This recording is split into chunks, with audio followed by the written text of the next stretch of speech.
Hello and welcome to crosswalk.com's Inside the Editor's Room podcast, the very first inaugural episode of our new endeavor here. And we're getting together once a week, a couple times a month maybe, to talk about topics related to Christianity, faith, and the Bible that are trending online. I'm Steve McGarvey, the editor-in-chief for crosswalk.com and the editorial director for Salem Web Network. Before we get going, let's just go around the room real quick and everybody introduce yourselves. I'm Rachel Dawson. I'm the design editor here for a bunch of our different editorial brands. I'm Kelly Givens. I'm a senior editor here at Salem Web, and I'm the editor of iBelieve.com. And I'm Sean McAvoy, the managing editor of crosswalk.com. All right. Well, this week we have a few things we wanted to chat about. We have an interview with Barnabas Piper, the author of The Curious Christian, How Discovering Wonder Enriches Every Part of Your Life. And we'll play that for you and then talk about his book and some of the things he says there. And we're going to lead that into a bigger discussion about creative curiosity and how Christians are creative, and talk a little bit about a new trend that we're seeing out there, adult coloring books. And that's now making its mark on Christian circles in an interesting way. And we will round up with our final segment of Check This Out, where each of us has something bringing them joy, or something that they some random thing in their lives that's making them happy that they want to share with all of you, our audience. So before we get into those topics, first, since this is our very first episode, and I hope future podcast listeners and future readers of the sites will come, when they look back on this time, will be kind to us, as this is our first time putting things together. When I think about this podcast as an extension of what we do with some of our sites, it's to me, I feel like most of our fans are probably just reading the site all day long, and then they go home and they read it all day long. And the one time of day where they don't have access to our content is when they're driving from work to home. So this is our attempt, I think, to grab that one last part of your life where you don't have access to what we do. Really saturate the market then. Exactly. Yeah, I mean, why not? I'm excited, Steve, to let the audience in a little bit on who we are. I feel like we've always had a very collaborative staff. Folks may not even know that, with our editorial staff, that we have the technology to telecommute. We all work in the same space, and we really make a lot of decisions together on what we cover and how we cover it. So to give them some insight into that, I think is valuable. Yeah, and I think that, this kind of was birthed from the idea that we always just sit around together and talk about everything that we're publishing anyway, and kind of give our own takes on it, whether we kind of agree with the blogger or the person that we're writing the trending post about. And so why not just make a podcast and kind of talk about that a little bit more in depth, where it's just to give the audience an idea of where we're coming from and kind of our background. And I think a lot of the topics that we talk about in general are pretty interesting, and I think that the audience would enjoy kind of having that behind the scenes look too. Mm-hmm. So we just hit record and let the fun begin. Yes.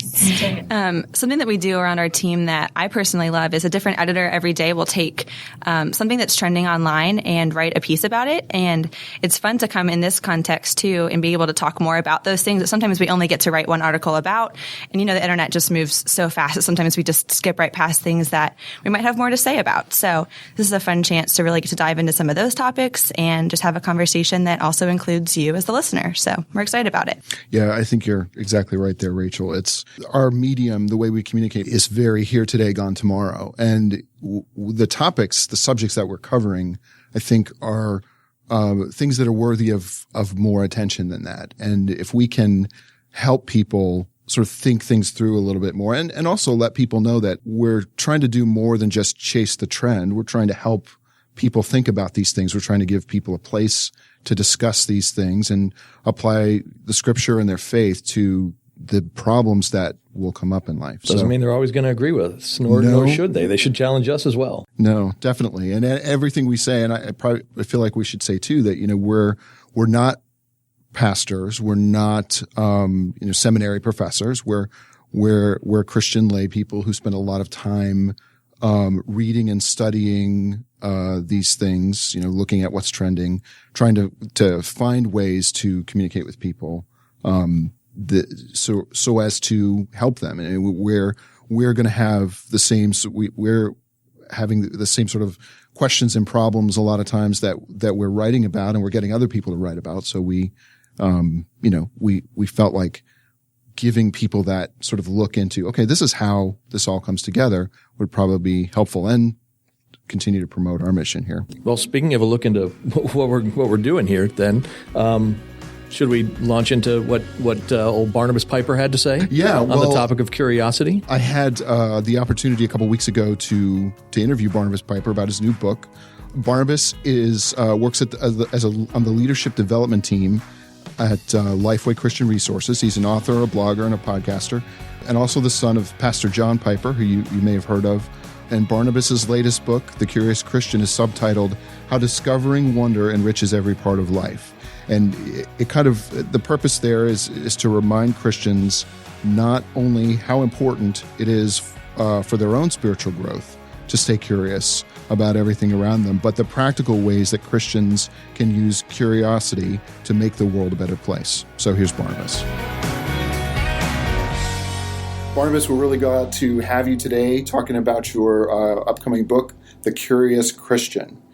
Can you talk a little bit about what made you decide to pursue this topic of curiosity? Because it seems like a bit of an unusual thing to see in a Christian bookstore. Yeah, I hope it's an unusual thing. And well, first, thanks for reaching out and having me on. I really appreciate it. And it being unusual was sort of part of the aim of it, not for the sake of being different, but because it was something that I haven't seen addressed in a way that takes what I think is a pretty nebulous concept. It's sort of curiosity is an adjective. You know, there's Curious George and the Curious Case of Benjamin Button and things like that, but it's not a thing that people think about. But it became something that I had sort of begun to see crop up in interviews that I'd done with various leaders, and they talked about the importance of curiosity in their spiritual life and in their leadership.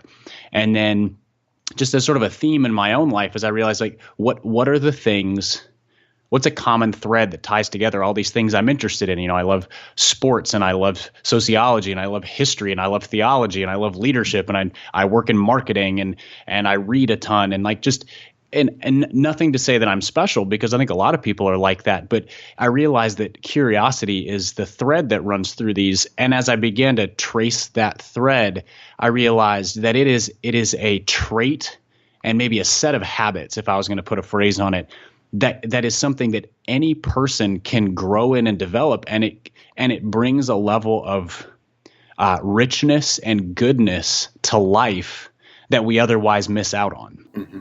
It seems like in Christian circles that there's a lot of people present the appearance of having things figured out, especially in the popular, out in Christendom, in popular circles, more so than leaders. But when we look at social media and how we project ourselves to other people, there is that feeling of, well, they have it, you know, they like to pretend like they have it figured out. And how do you reconcile that idea that, yes, Christians know the truth, we can know the truth, the Bible teaches us that we can, yet we need to have a natural curiosity to sort of figure out the truth and how that applies to our lives?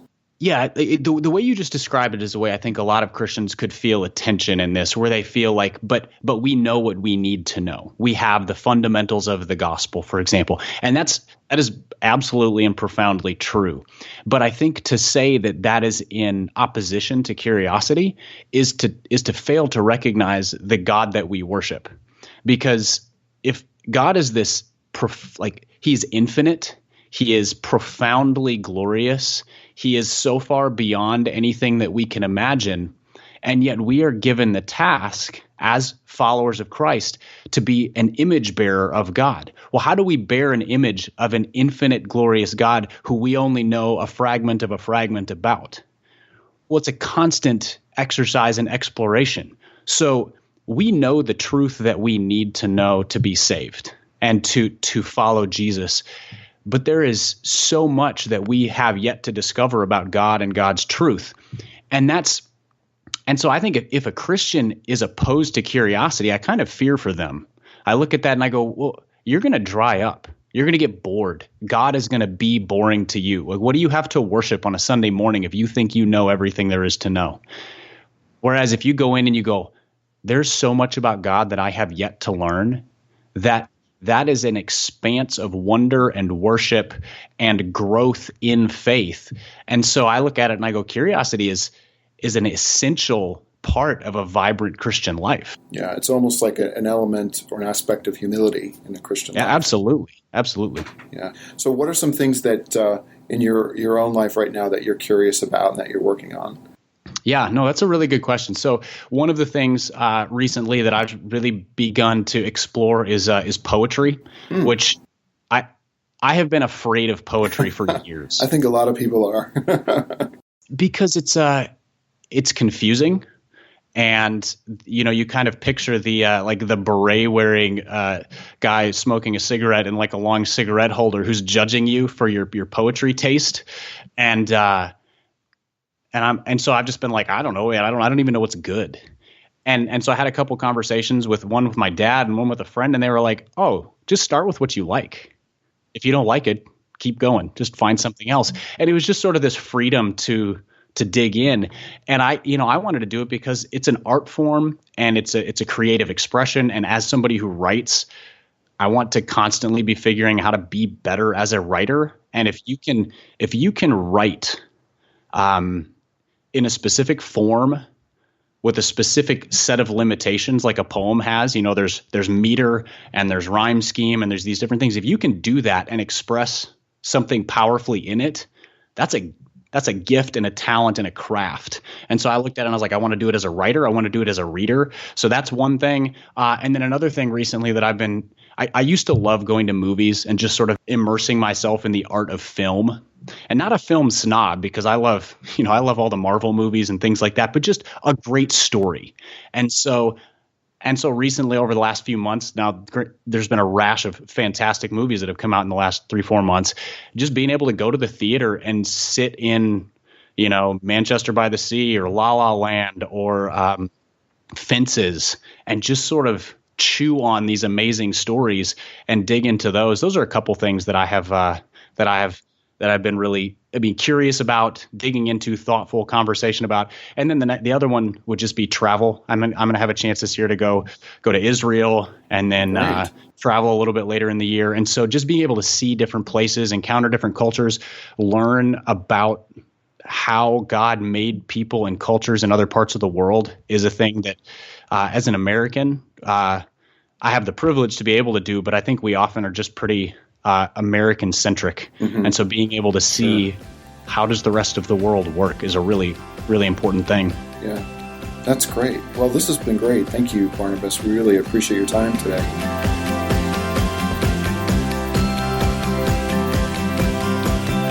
So, Steve, having now read the book, I think of all four of us, you're the one that's read it now from cover to cover, and I know you really enjoyed it. What was one thing that you feel like really stood out to you, or that you feel like was kind of like your takeaway from the book? There's so much of this sort of stuff that gets thrown at us, and so much sort of philosophical, here's what you do. Here's my little take on how you live life that comes out of the Christian space. And I know that you guys, our desks are piled up with this stuff. And, for me doing an interview like this, typically, I'm sure you guys are the same way. You sort of read enough of it to ask intelligent questions, and then, you move on to the next thing. And for The Curious Christian, I started reading it. It was very compelling. I couldn't put it down. I read it through in a weekend. I think my biggest takeaway was what Barnabas was saying was not just sort of this ethereal thing that we all agree with, is like never stop learning, right? We tell kids you learn whether or not you're in school or not. And I think we all pay sort of lip service to that idea. Barnabas he gradually throughout the book laid out how his ideas turned into to inform us on practical situations. So in such a way that I thought was very compelling and winsome. And by the end of it, it seemed like he had a lot to say about the condition that we find ourselves in our culture right now, where there is a lot of people shouting slogans at each other on Facebook over their preconceived ideas, and just layering a little bit of like curiosity and graciousness over how that communication happens, and how like sit and think for a minute about the perspective of somebody else, and in the terms of being curious about them and their experience, would certainly, I think, go a long way with how we just communicate with each other, especially when, people see things they don't like on Facebook and then just get out their angry eyes and start, flame warring and trolling and getting angry before they, really stop and think what they're saying and they're typing. I think something that I've learned with all of this in general is, especially in the kind of climate that we find ourselves in our world today, that something that has made a difference is kind of stepping away from some of the internet things and getting away from the places where there is a lot of that just sharing of opinions and comments get really heated, and really finding the opportunity to kind of let my curiosity about those issues that I've seen there spur me into having conversations with people face to face, or just engaging with things in the world around me in a different way that really gives an opportunity for growth, and for me to kind of encounter just more about issues or people or stories that I wouldn't have gotten if I had just only stayed online reading articles or fighting with people in the comments. But really kind of stepping away from that has been something that I have found really has helped me to grow and to be a more just to reflect Christ, I think, more in the way that I'm interacting with people, and also just interacting with the world around me. So I love that thought. It really struck a chord with me, with things that I'm always telling my kids of be aware of wonder, don't lose your sense of wonder. And I really like how Barnabas pairs these concepts of curiosity and wonder. I think God is a wondrous God, and I think this concept of the things he talks about in this interview in this book really run with biblical concepts of taste and see that the Lord is good. In him we live and move and have our being. And I've always felt like, with the idea that this world is not our home. So what is it? It feels to me almost like a trial place, a gymnasium, a place to exercise. Get out and see all of what's here, before you get to the real thing. Do all the workouts first. So, this idea of being curious, I think, also serves as a way to kind of get us out of our, term I like to use is cozy prisons, and more into the fray. So I think curiosity is great, because it can actually serve as an avenue into ministry, service, and volunteering, and even evangelism. So I loved the whole concept. Yeah, one thing that I haven't been able to read the whole book, but one quote that really stuck out to me and that I wrote down was, he says, "Most things don't cross most people's minds or spark a question. Most people's minds are stupefied by comfort and overwhelmed by busyness. The structure and pace of life leaves little room or motivation for asking questions or noticing anything new." And I love what you said about cozy prisons. Stupefied by comfort, man. Mm-hmm. That's a great phrase. It is. It's such a good phrase. I think that we just consume. We're a consumer nation. We're a consumer world. And you can't be a creator if you're just consuming constantly. You can't open yourself up to do work with your hands or your mind if you're just numbing yourself with the TV or the internet or whatever it is. I think it's just become harder and harder for us to exercise those muscles. They've almost atrophied a little bit because we just kind of numb ourselves. And it's easy. You come home from a day of work and you just want to veg out. That's a phrase now, veg out. And so just that stupefied by comfort is something that kept in my mind as I thought about how, and then he talks about too the pace of life and how we rush around and we don't have good rhythms or good balance or whatever you want to call it. And so when we do have that time that we could be resting, we're just either so frantic that we just keep like busying ourselves with like things that aren't really, or we think we're resting. I know, like, I'll put my toddler down for a nap and say, like, I'm going to rest, but do I rest? Like, no, like I just scroll through Facebook or, watch Netflix or something. We just don't have good rhythms, and it doesn't allow for like creativity. Mental clarity is what you need, I feel like, to be able to create well. And we don't get any of those things when we're frantic and busy. It's weird. Neither when we're frantic or busy, nor when I just had this conversation with friends this week. We say we want to do and be all these things. And my wife and I recently made a list. Just not today. Today I want to go home and turn on Netflix.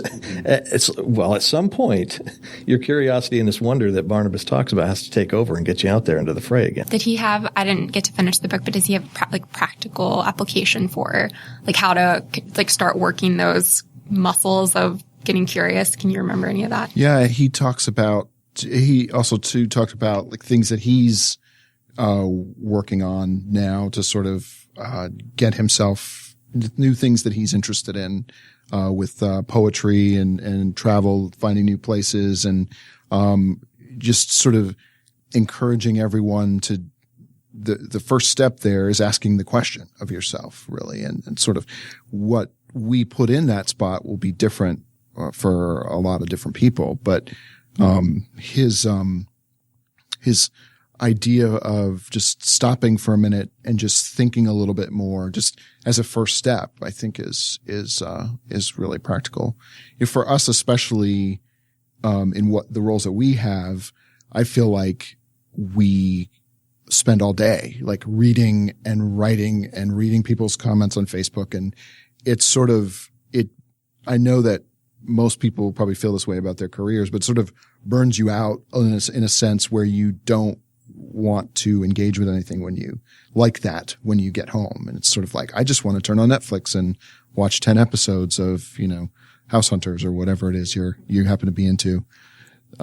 So I like that his reminder to be mindful, just be mindful of that first step of adding that extra layer of curiosity. And that's how he describes it, to sort of, bring yourself out of the malaise that you're working on.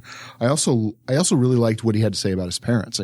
Some of us, I think too, who grew up in Christian homes, remember the childhood yes and no list. Like, these things are okay and these things are not okay. And he had some really winsome things to say about like how his parents were a little bit different in the way they decided the sorts of things in culture that he interacted with. And it was really interesting and refreshing. And in such a way that, when he came to them saying, I want to go to this movie, or I want to go do this, or read this, or watch this. And, they were very purposeful with him about like not saying that everything in this category is off limits, but sort of discussing through, why? Well, how does this benefit you?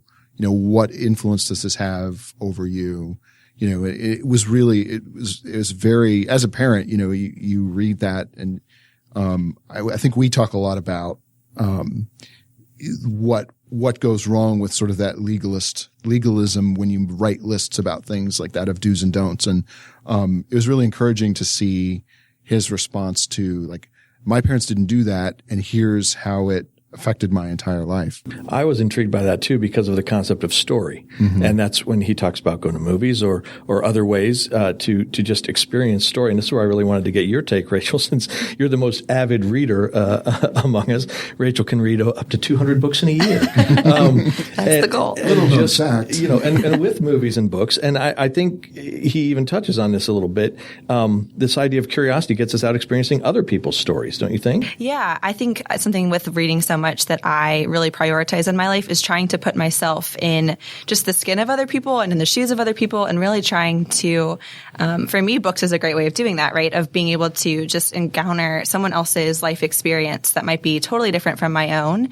And always that sparks some other interest that I've never thought about, or, just some, even if it's not a faith-based book, a lot of times I read these stories that just help me to see God in a new way, or to see faith in a new way, or just to see how humanity works in a way that I might never have considered. And I've taken that in different ways and read, had different kind of challenges for myself of the kind of books I read. And sometimes that's a focus on poetry, or a focus of books by authors of a different ethnicity than me, or just different ways that I can try to just to really engage with stories, and just to keep myself curious and not to fall into a rut of doing the same thing every day. I know, Steve, you're talking about some people, come home from work and you're just burned out by what you've been doing all day long. And I found that, as a creative, I feel that way a lot. And I know people that aren't creative at all and have the kind of a different problem of, I don't even know where to start with something that's creative or whimsical or more lighthearted in that way. But I think in all of those things, if you can just find some small thing to do, and maybe it's something that you don't do all day long, but, even if you are a writer, maybe you write blog posts all day and you come home and you just try to write a poem, or you're not creative at all, but you come home and maybe your active creativity is just cooking a new meal and engaging with something differently. But, just finding those small ways to kind of mix it up and keep yourself interested and to keep that curiosity alive. I think the variety is a big help in that. And I found that to be true in my life.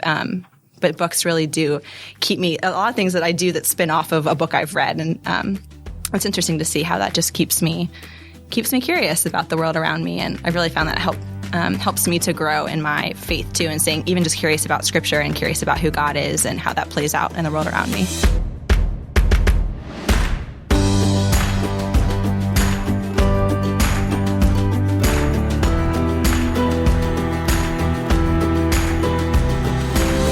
Well, I think finishing on even with a topic that touched on books there, this is a good way to jump into our next talking point. I know that Tim Challies recently wrote a blog about the concept of faith-based coloring books for adults and how we even get them. I think I've gotten 10 of them sent to me in the last year. Is this idea of coloring as there's some of these coloring books are starting to market themselves as a spiritual discipline, an avenue to spiritual growth. Challies had some definite opinions about that. Why don't you guys start about telling us, do you have adult Christian coloring books? Do you use them? And what do we think about them? I feel like when I first started reading about, I saw Challies' blog about this, and I saw a couple other people on Twitter kind of bemoaning the fact that of the top 10 Christian bestsellers of the past year, 5 or 6 of them are coloring books. And what does that say about us as a culture and as a society, that the things that we consume are so lowbrow? And I kind of, laughed at it. And I think I do agree with what he's saying about how are we marketing these things, and let's be careful to not, claim that these coloring books can do something for us that they cannot do. But at the same time, so coloring books really got started, I think in 2015 was when I started seeing them, and I was 9 months pregnant at Christmas in 2015, and coloring books, I am here to tell you, saved me. I would color and just forget for a few minutes that I was about to birth a child out of me. It was really nice.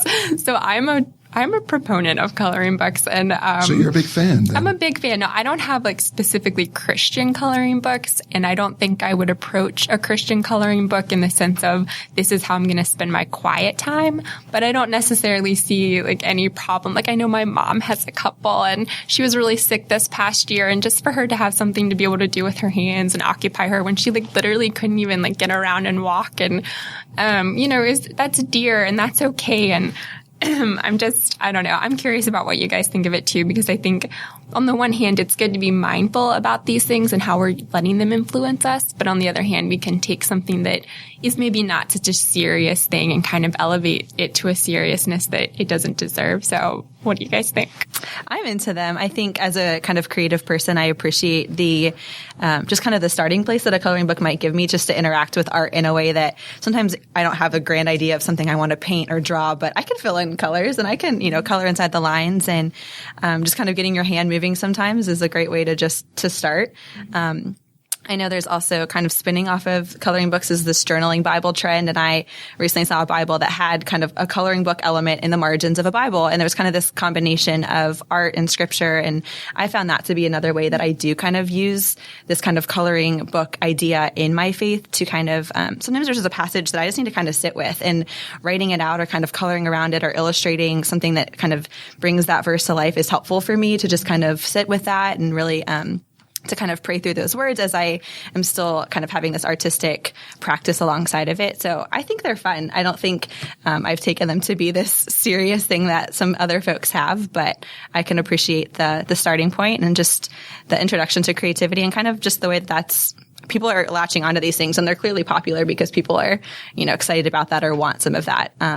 And maybe it just takes us back to childhood a little bit. And that's not such a bad thing sometimes, just to have a fun artistic thing to do. Philosophically, I have zero problem with coloring books. Practically, it's just not a hobby that I've ever even for a minute considered. You look at, there's a lot of things like that people do that you look at it from the outside and go, oh, that's kind of silly, but it's sort of a relaxation thing. And I do different things to relax a little bit, to unwind, to turn off the brain, not coloring books. But it is a way to, I had never considered that, Rachel. If you are not an artistic person in that sense and you are looking to be more artistic, it is a way to jumpstart your brain. I think to engage in something. At least it's something to do. Is it better or worse than playing a video game or popping on Netflix to watch a bunch of home and garden shows back to back. And I don't feel like from a moral perspective there's really much difference there. It's as a relaxation thing. But for me, it's my mom too, Kelly, is very much into the adult coloring books. I don't know if she's gotten any of these any of the ones that are coming out in the Christian space. And I certainly would agree with Challies. If that's a hobby, there are really good biblical reasons that as Christians, it's a good thing to have a hobby. When the marketing copy though gets out ahead of sort of the basic, here's what this is, and tries to layer on this, like, here are all the spiritual benefits. Like, there are generally come into God's presence by coloring. Exactly. There are generally good spiritual benefits to having a hobby. That's not a bad thing. But when we sort of add that, and you see this all the time in the way things are marketing, where it doesn't quite jive with the product. And it's, in the Christian space, obviously they're marketing materials to Christian people. They want to sound like this is a Christian thing. But I think Challies' point was, I'm seeing these now take the place of things that do actually have particular spiritual life components in the way they're showing up alongside of a book about theology or a book about, Christian parenting. And, I think his problem with it was marketing based, and I don't necessarily disagree with that. No, I think the only real tragedy here is the new national shortage of colored pencils that we keep hearing about. Trees are dying to make these colored pencils. That's right. I have long thought that more adults should color. Going back to an essay in All I Really Need to Know I Learned in Kindergarten by Roger Fulgham, in which he talks about the idea of put a box of Crayolas in a room of adults in almost any setting, work or wherever, and see what happens. See what smiles come to faces and what ideas start being generated. And I can remember a bad Christian music song in the 90s by a guy named Philip Sandover called Do You Like to Color?, in which he talks about being on an airplane stuck on the tarmac, and it's really hot, and all the flight attendant could think to do was pass out crayons, and it kind of solved the problem. People got less grumpy. And shoot, I think I've had ideas for devotionals that started from doing yard work. My wife talks about gardening almost as a thing where she, feels in touch with creation and everything. So you can have that kind of experience doing almost anything, but I don't get out my Harry Potter adult coloring books in order to experience the divine. Yeah, and I think going back to Barnabas's book, he talks about the idea of common grace and how there are things in the world that point universally to our Creator, whether or not you have the Holy Spirit residing in you. And I think that the things that we do for hobbies are the things that bring us joy, like gardening, that's a big one for me, or coloring or art, or, watching movies, writing, reading. Like, these are all things that, I think Barnabas says it's something like they summon us to it. They don't explain it, but they draw us in. And so I think that we can't, just forsake all of these things just because they're not, prayer or reading our Bible or like a book of theology. Like they aren't like specific things that are meant to, spiritually form us, as I think Challies said. So we've got to I think also take into account that God gave us joy in these things, and we can pursue them with joy and know that, in those things we can have moments of worship. We can have moments of prayer. We can have moments of, we can feel the peace of the Spirit on us when we do those things. And so I think that, whether it be coloring books or whether it be painting or whatever it is, there's merit and good to be found in them.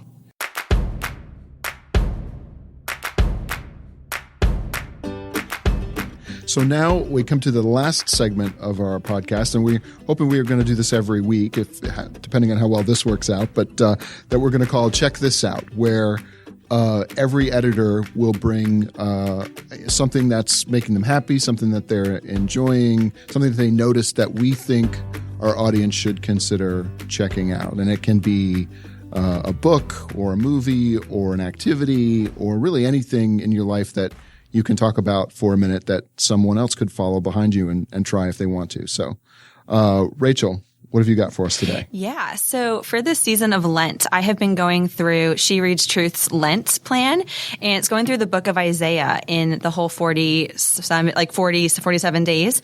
And I have really been enjoying just diving into just this one book and really seeing all of the prophecies that were foretold, and then knowing how the Easter story ends and kind of getting to go through this season really intentionally of watching all of that unfold has been really meaningful. I think She Reads Truth is a great resource. We also have a 71 days in Isaiah reading plan on BibleStudyTools.com that I've kind of done a little bit to kind of look at them both. But the Isaiah's been doing a lot for me right now. Awesome. So for She Reads Truth, where do people find that? SheReadsTruth.com? It is. You can SheReadsTruth.com, and you can find the free plan every day there. They also have an app where you can purchase plans. They have a couple of fun ones coming up as well. So this one will go through Easter Sunday, and then they'll kick off their next one. But their website or their app, they also have beautiful books you can purchase if you would prefer a hard copy version too. So I love them all. Mm-hmm. Excellent. All right. Sean, what have you got for us today? Well, it's interesting, Steve. This piece, it didn't necessarily make me happy, but it really challenged me in a way I didn't expect. I came across a blog by Sarah Bessey a couple weeks ago. I think she posted it on March 11th called So I Quit Drinking. And now this didn't necessarily influence me to do away with any of my freedoms to indulge in a beverage once in a great while, but it did really speak to me in so many different and deep and surprising ways about things I am going through about surrendering or finding freedoms to quit doing. And I just thought it was a really fresh take, whereas most of the things I see today, even how I feel in my own life, is, well, I'm free in Christ to experience and even taste and see, kind of like to go back to some of the curiosity I talked about earlier with a lot of things. But I thought Sarah was so honest in this piece, that it was really a worthwhile read, regardless of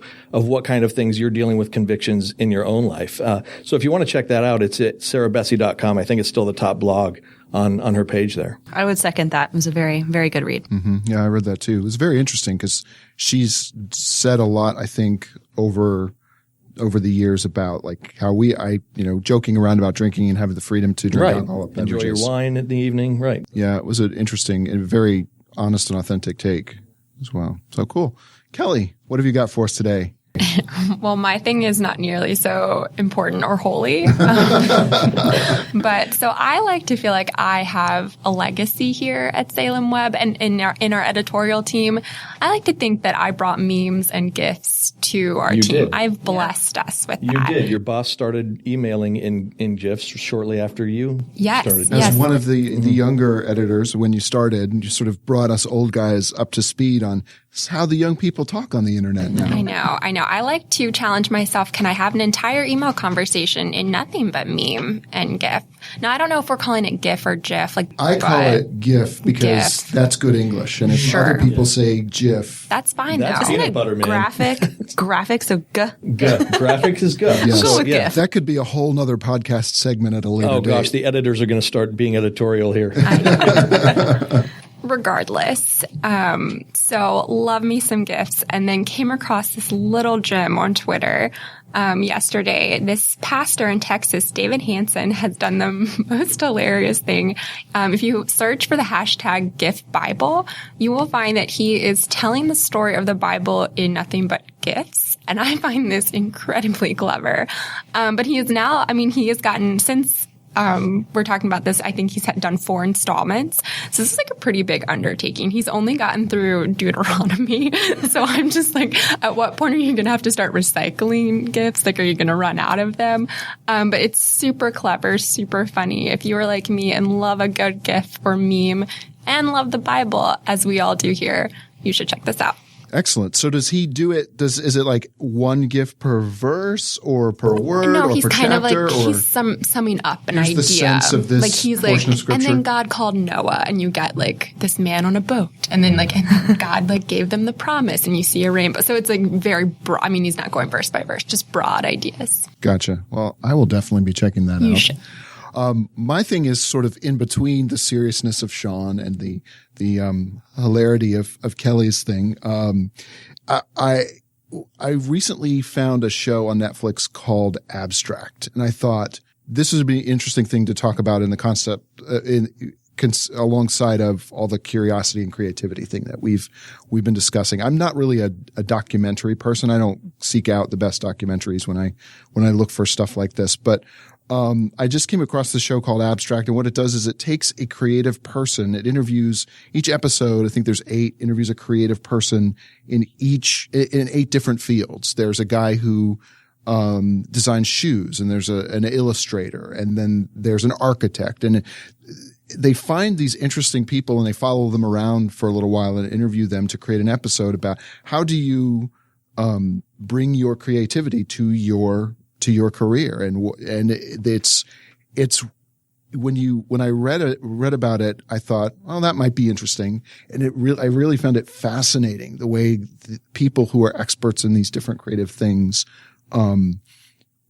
just dig into, these fields and all of the detail. It's probably not different from any career in particular, because we all, over time you become experts in what you do every day. But I really found it fascinating to see creative people in their element, doing completely different things. Like the guy who designs shoes is much different from the guy who's, drawing the cover of, the New Yorker every week. Right. So, that sort of like, as far as being curious about things that I don't know very much about, we do a lot of creative stuff here. I'm personally not as creative a person as some of you guys are, especially you, Rachel. I mean, I'm not a graphic designer. I don't do a lot of design work as such, but I just was fascinated by people taking these sort of ideas that we talk about in the abstract and, building their careers on a specific part of this sort of general creativity that people have. And it was, as far as something that like I didn't really know I was curious about. Sure, I generally like those kinds of things. And I was really fascinated by how impactful it was and very informative. So if you're interested in exploring how other people do creative work in their careers, check out Abstract. It's on Netflix. I think there's 8 episodes. All right, so that brings us to the end of our show. Thank you so much for listening to us. If you want to find out more about Barnabas, you can check him out on his website, barnabaspiper.com. He also has a podcast called the Happy Rant Podcast that you can download on iTunes. A big thanks to Steven Sanders and Kyle Fletcher, who are sitting in here with us, our audio engineers.